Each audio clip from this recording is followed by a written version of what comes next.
Hello, everyone, and welcome. A little bit of wine in me, so there's that. I wanted to talk about why some people they love to keep you in a loop, and in a loop, or a time stint, basically a time loop is so basically what I call a time loop is when people like talking about the same thing over and over, one thing from your past that keeps you stuck in that time, right? Because that's where they had the most access to you. That was the part they remember most about you, or the part of their life that resonated them to you the most, whether they assumed it, whether it's a lie and they were able to build off that lie with some truths that happened in that particular event in that time or that time frame. And so some people, like gang stalkers, they love to try to talk about who they thought you were, right? Like, oh, guys, the favorite thing is, they like to call females hoes. Okay. Maybe you thought she was a hoe, or maybe she was a hoe because she didn't sleep with you. And now they're upset and they're stuck in that time frame of that same feeling that they weren't able to sleep with you, but then they saw you with some other guy or whatever, and they want you to relive that loop, and they want to try their best to make you feel how they felt in that moment. They may not even feel like that anymore. They're just stuck there when it comes to you. So they want everybody else to feel how they felt as well. And this is how people like gang stalkers, these narcissists, they collect energy, like keeping people in a time loop, because the more they say it and the more people they get in front of to say it, they can collect their energy too, and also have them stuck in that time loop so they can continue feeding off your energy, because you have removed and detached yourself energetically. Like, you don't even care about this person, you're not thinking about this person. They mean nothing whatsoever, and just like they are dust in the wind. They are, if that, because even dust affects people. But it's like, they'll run around and they have everybody stuck in a time loop. But guess what their karma is being stuck in a time loop. So even if they wanted to, some of them, they cannot remove themselves from that time loop, right? But the unfortunate part is the souls that they gather and are able to keep stuck in that time loop, and that's unfortunate for them, but that's also their karma for even getting involved, and for what the things that they entertained while they were discussing that time loop. So now everybody that they got involved, that is involved, and that they decided to get involved, got stuck. So in isolating you, they saved you from additional karma, and they saved you from their karma, because you can't save people, expect most people, from their karma. Like, if they aren't even trying, right, and nothing seems to be going right for them, but they aren't even trying to get out of it, that person is probably due that karma, because that's probably how they live their life, not trying for themselves, and also trying to leech off of somebody else in their energy and resources. So wine dry me out a little bit. So as I was saying, they get themselves and others just in a stuck place. They're in a sunken place now, and as long as those people are around those people, until they stop entertaining them, that's the time loop they're going to be stuck in, until they're able to get rid of that person. And then even if they're after they get rid of that person, they're going to be stuck there for a while, because they're going to be talking about the way they were gotten rid of, or the way they exited that time loop. So now, whether even if they're in jail, that's kind of like, that's another time loop in itself, because now you have to relive the reason you're in jail, and then you have to relive what started it all, where it all started, and where you could have stopped. So now they're stuck in several different time loops when they are stuck in a room, behind bars. And even if they move on with their life, successfully, without going to prison, without any repercussion, there's still repercussions, godly repercussion or ungodly. And they have to live the rest of their life knowing that they did not get the justice they wrongfully felt that they deserved over you. And the whole thing is like, they could have, done their dirt and then moved on with their life, but they wanted to They wanted to keep cracking at you in hopes that you would break, and then ended up getting stuck. And so, that's their bad. It's like, okay, you could have faced off with the person, squared up or whatever, had a debate,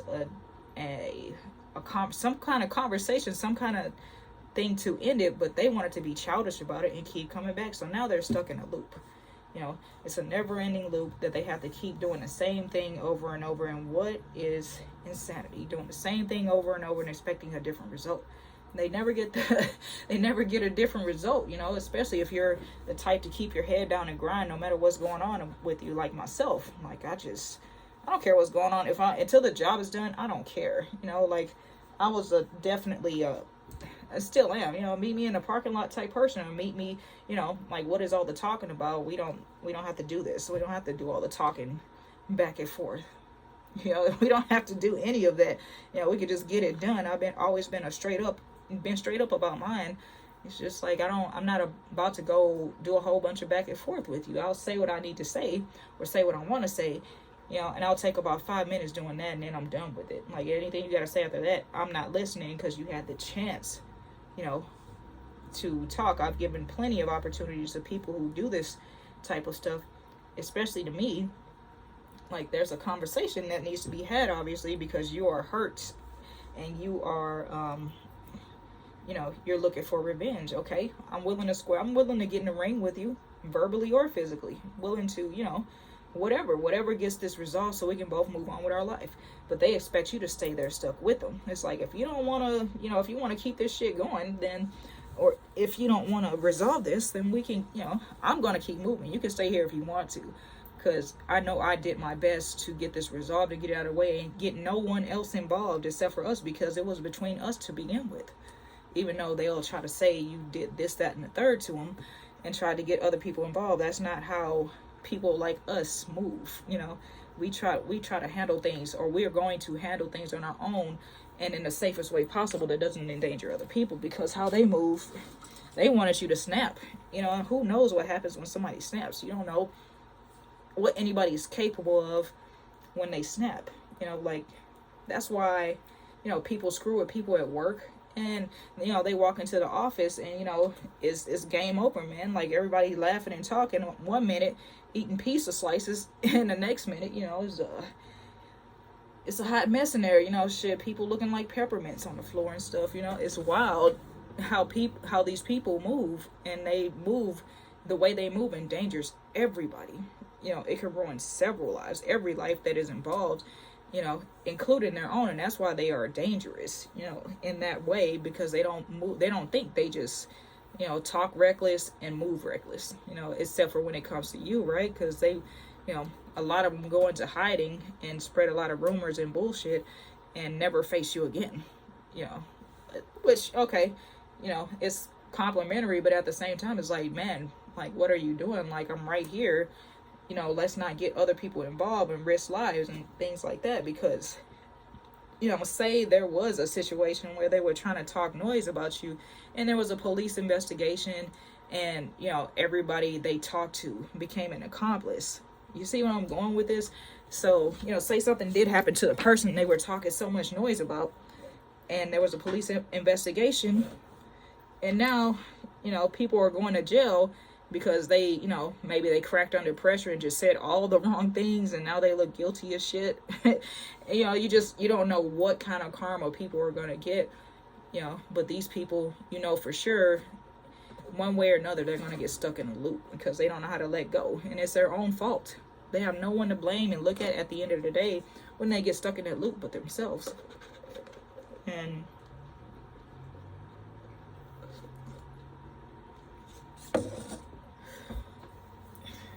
yeah, at the end of the day, and then they have to, if these people that were involved can't let go and they try to blame it on you, it'll be that same loop. Or if they can't let go of the fact that they listened to this clown who's running around popping off at the mouth and doing all this extra shit, if they can't let go of the fact that they, were a major reason if they had never bought this shit to them, you know, that they probably didn't even care about. They just wanted some entertainment, right? They just wanted something to talk about, you know. And now all because they wanted something to talk about, these people are sitting in jail. So you just never know. Never know. And, you know, but that's where they want you, because that's where they can pull energy from you. That was when that at that point in time that they're trying to hold you to, whether, you know, even if they assumed some things, that was when they were able to get their greatest harvest from you, their greatest energy from you.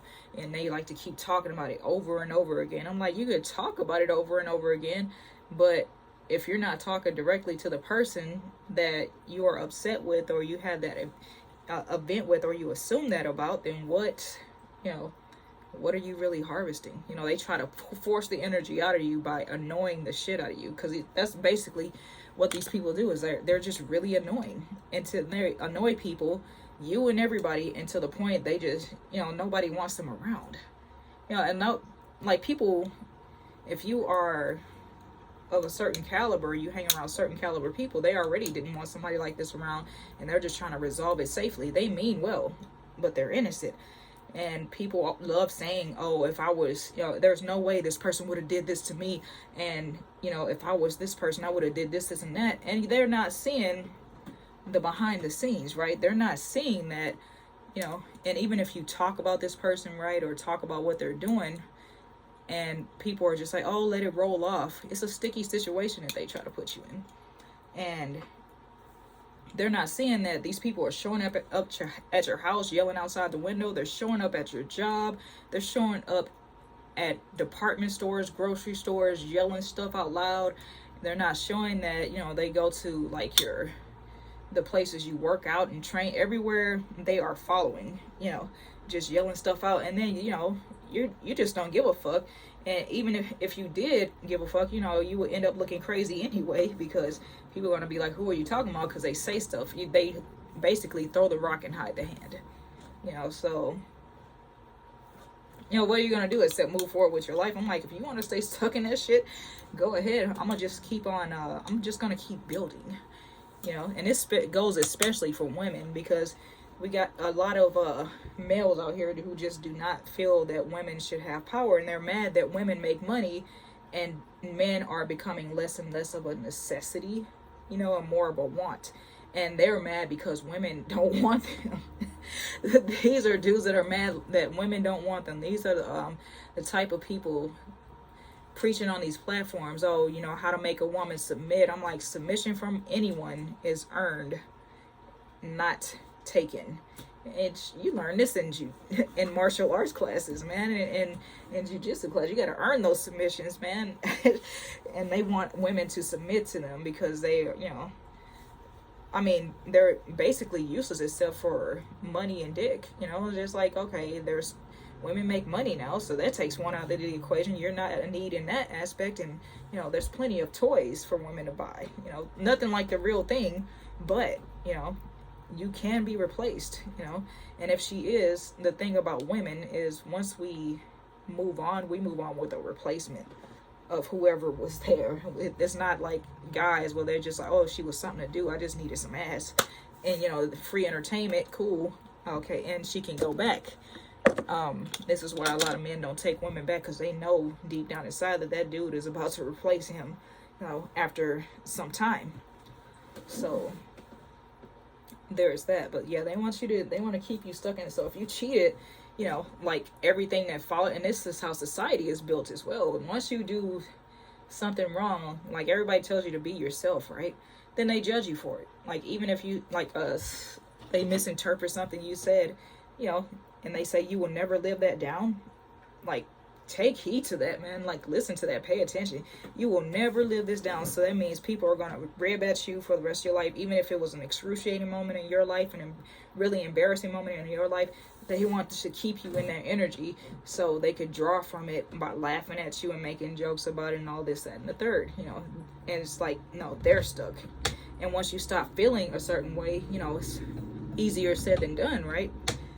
Once you stop giving it any energy by giving it your feelings, then, you know, there's nothing they can do. And certain events also pull on certain chakras. So this is another thing that people don't take into account. Your chakras, you know, like anything you love, like a narcissist or a gang stalker will try to attack, because that is part of your heart chakra. Anything you actually like doing, they want to make you cold. You know, they want to make it so that you don't talk to anybody, so that you don't interact with anybody, and you're just cold to everyone, right? They don't want other people to, you know, get that energy off you, get that get into their root chakra, and they try to play mind games for psychological checks. You know, that's your third eye chakra, or I'm sorry, your crown chakra as well. You know, those types of things. You know, and you know, they try to attack your sexuality, they try to over sexualize you. Of course, that's the root and sacral chakras, and they, you know, they're pulling energy from all those different chakras, because you're a, you know, you're high energy, high vibrational being. So of course they're going to find multiple sources to attack you on. That's why, you know, they try to be so efficient when they're attacking different aspects of your life. You know, they really, like, usually if you're being gang stalked, you've been probably stalked for a while before they actually let it be known that you're being stalked. You know, it is what it is. So they can figure out what you like and love. But the thing about you know, us, I'm not even going to give it the chosen ones label anymore. Just us, you know, like-minded people, like-hearted people, like-energied people, you know, all that. The high vibrational people. We always mix it up, man. We have a lot of different interests. You know, we have a lot of different things we want to learn. We're very curious people. We like to experiment and learn and try new things. You know, food, music, travel. You know, like a lot of us love to travel. And, you know, they'll try to attack us and try to be there when we fucking travel, which is, if that's what you want to do with your time, homie, okay, cool. But I'm here to have a good time, not worried about somebody else. You know, and that's what it is. You know, they know that we stay in our own protected bubble away from all the low vibrations and low vibrational people.